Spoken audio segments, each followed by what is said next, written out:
بسم اللہ الرحمن الرحیم اللہم صلی علی محمد وعلی آل محمد وبارک وسلم عن ابن عباس رضی اللہ عنہما عن نبی صلی اللہ علیہ وسلم ان اللہ كتب علی ابن آدم حظه من الزنا رواہ البخاری۔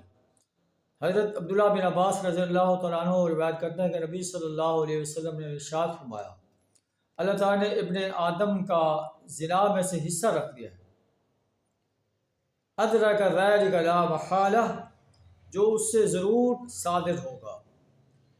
پھر آپ صلی اللہ علیہ وسلم فرمایا فزن العین النظر، آنکھ کا زنا یہ ہے کہ انسان برے انداز سے بری نظر سے دیکھے۔ وزن اللسان النطق، اور زبان کا زنا یہ ہے کہ وہ ایسے الفاظ بولتا ہے جو اللہ کو ناپسند ہیں۔ والنفس تمنا و تشتہی، نفس انسان کا تمنا کرتا ہے، خواہش کرتا ہے۔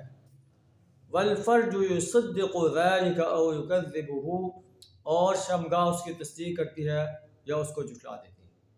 اللہ سے دعا ہے ہمیں ہر قسم کے زنا سے اپنی پناہ عطا فرمائے۔ وآخر دعوانا الحمد للہ رب العالمین۔